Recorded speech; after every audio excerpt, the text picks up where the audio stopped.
Rasulullah Shallallahu Alaihi Wasallam mulai diperintahkan oleh Allah Subhanahu Wa Taala berkurban setelah beliau berada di Madinah,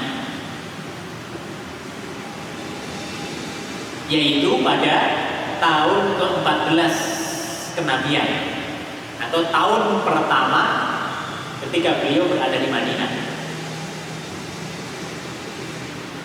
Lalu setelah itu setiap tahun Rasul diperintahkan untuk berkurban. Maka setiap tahun Rasul berkurban.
Lalu kalau kita rujuk kepada sirah Rasulullah Shallallahu Alaihi Wasallam, bagaimana beliau berkurban?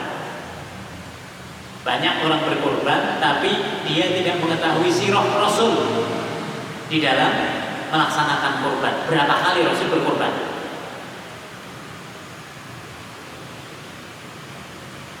Bahkan di antara umat Islam yang setiap tahun berkurban, kalau ditanya tentang ilmu berkurbannya, dia masih juga belum tahu. Nah, di sini.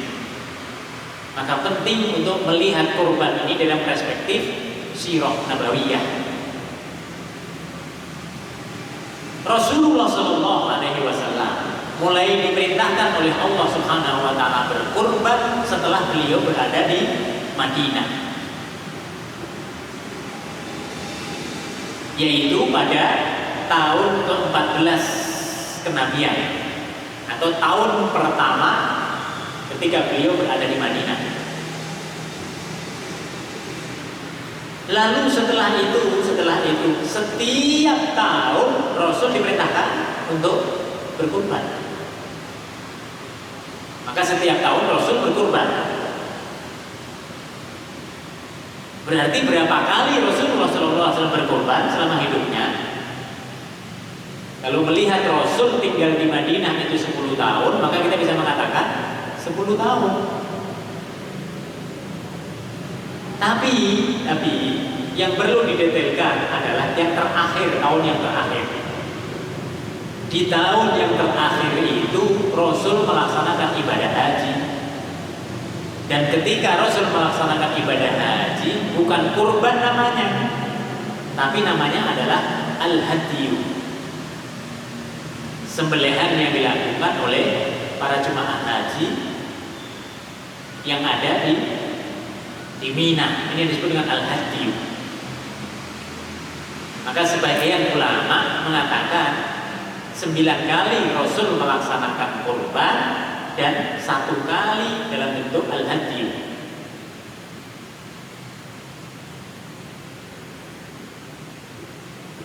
Maka boleh orang menyebut 10 kali karena yang terakhir itu juga dianggap sebagai kurban. Tapi yang betul sebenarnya 9 kali. Yang salah satunya itu adalah dalam bentuk al-hadiyu, karena Rasulullah SAW hanya melaksanakan ibadah haji itu 1 kali.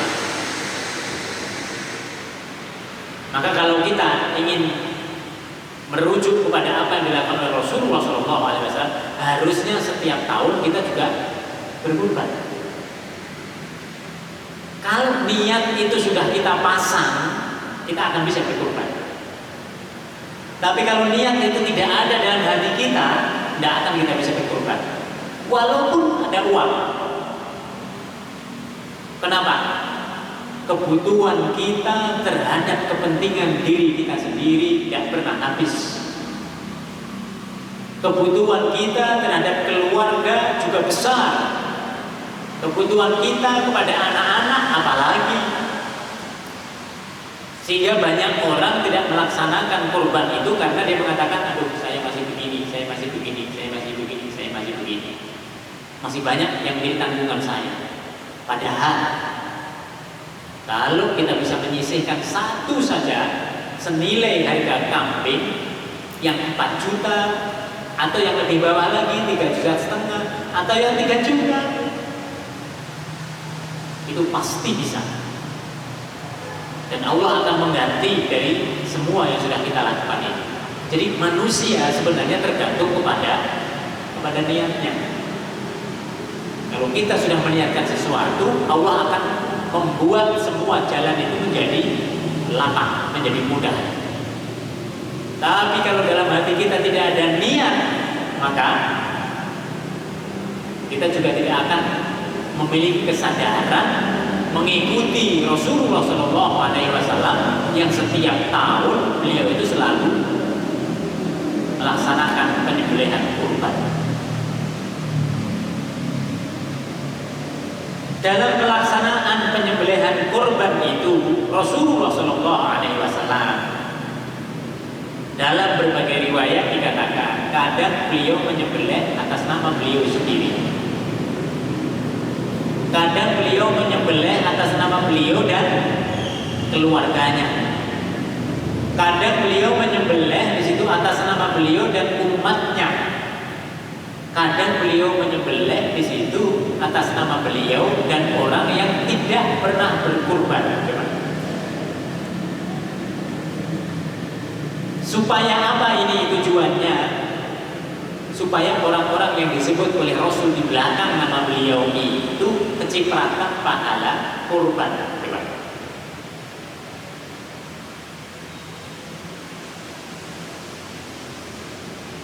Maka dalam agama Islam, Idul Adha itu sejatinya lebih besar daripada Idul Fitri. Karena Idul Fitri hanya sholat saja. Tapi kalau Idul Adha digabungkan sholat dengan berkurban. Maka keistimewaan Idul Adha ini jauh lebih tinggi daripada keistimewaan Idul Fitri. Oleh karena Rasulullah SAW meniatkan kurban itu bukan hanya untuk beliau sendiri, maka para ulama, terutama para ulama yang bermadzhab Syafi'i, beliau mengatakan kalau kurbannya itu dalam bentuk kambing, maka atas namanya satu orang. Kalau kurbannya itu dalam bentuk sapi, dalam bentuk unta, maka kurbannya itu 7 orang. Tidak boleh lebih. Kurang boleh, tapi lebih tidak boleh. Maka berdasarkan riwayat itu tadi, nanti setelah orang berkorban untuk dirinya sendiri, alangkah baiknya nanti berkorban berikutnya adalah dia dan orang lain, keluarganya. Bahkan kalau bisa keluarganya itu pernah berkorban satu demi satu dulu, keluarga intinya. Bapaknya sudah berkorban untuk dirinya sendiri, ibunya sudah pernah berkorban untuk dirinya sendiri, anak-anaknya sudah pernah berkorban untuk dirinya sendiri. Lalu setelah itu setiap tahun nanti muter, ini minni wa min ahli, ya Allah ini adalah korban saya dan juga korban keluarga saya. Berikutnya lagi, ya Allah ini adalah korban istri saya dan juga keluarga saya. Begitu terus. Supaya apa tujuannya? Supaya kita betul-betul bisa mengikuti sunnahnya Rasulullah SAW.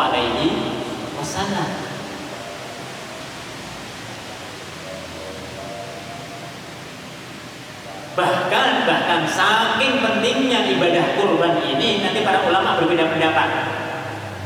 Apakah orang yang bepergian dia tetap disyariatkan untuk berkurban atau tidak? Maka sebagian ulama seperti Imam An-Nawawi mengatakan an-nadhiyata masyru'atun lil musafir.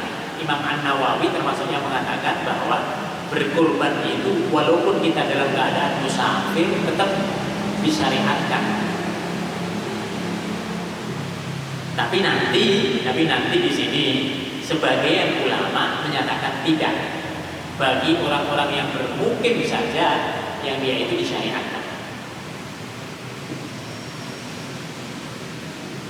Lantas kalau kita kembalikan kepada hukum, kurban yang dilakukan oleh Nabiullah Ibrahim alaihissalam lalu dilakukan oleh Rasulullah Shallallahu Alaihi Wasallam, apakah itu mesti dilakukan oleh semua orang? Ternyata di situ nanti ulama berbeda pendapat.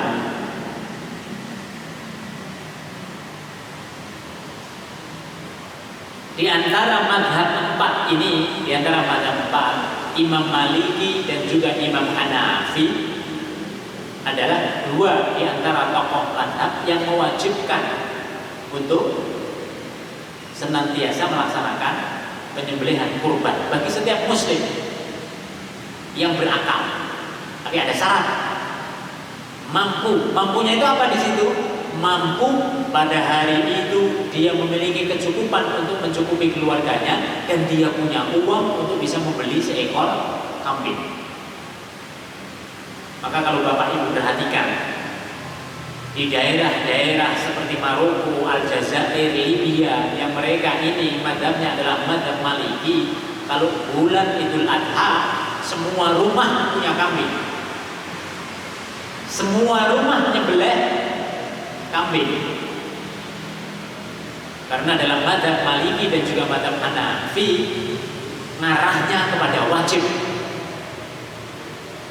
Hanya betul-betul orang yang hari itu tidak memiliki kecukupan untuk makan yang dia ini dikecualikan untuk melaksanakan ibadah kurban. Sementara Imam Syafi'i dan juga Imam Hambali, beliau keduanya mengatakan kurban itu hukumnya adalah sunnah muakkadah,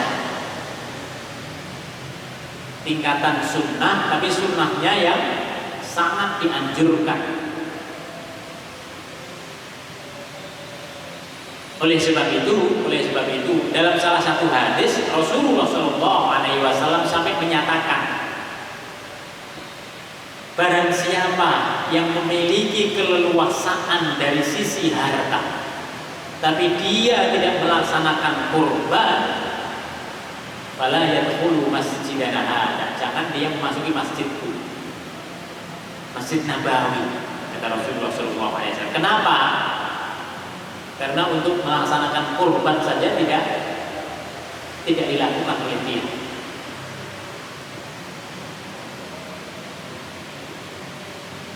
Oleh sebab itu Bapak dan Ibu sekalian, dalam kaitannya dengan kurban ini,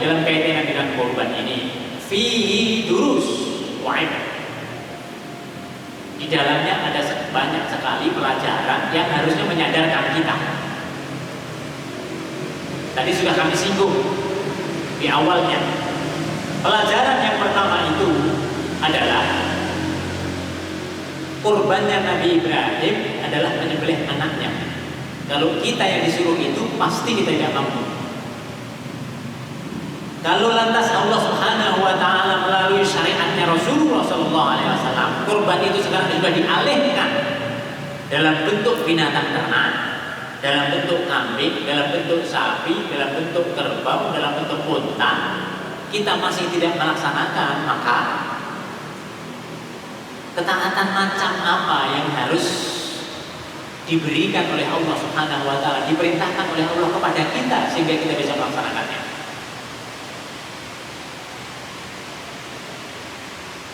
Jadi kalau kita lihat sebenarnya kurban itu sudah ringan. Tapi masih ada orang yang merasa ibadah kurban itu berat di sini. Yang membuat berat itu apa? Yang membuat berat itu hawa nafsu kita. Yang membuat berat itu adalah tidak bisanya kita mencukupkan diri dengan apa yang ada. Yang membuat kita berat itu adalah syahwat-syahwat kita terhadap banyak hal, itu masih luar biasa. Sementara kita kepada Allah tidak ada. Tidak perhitungan untuk dirinya sendiri, tapi perhitungan kepada Allah. Oleh sebab itu para ulama mengatakan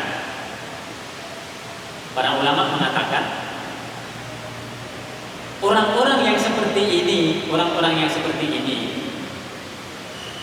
seandainya ketika dia tidak melaksanakan pelaksanaan kurban itu lantas diwafatkan oleh Allah, lalu dihidupkan kembali dia untuk melihat kesempatan yang harusnya dia bisa manfaatkan, dia akan mengatakan, ya Allah, seandainya pada saat itu sebelum saya meninggal saya bisa berkorban, korban saya itu lebih baik dari dunia dan seisinya.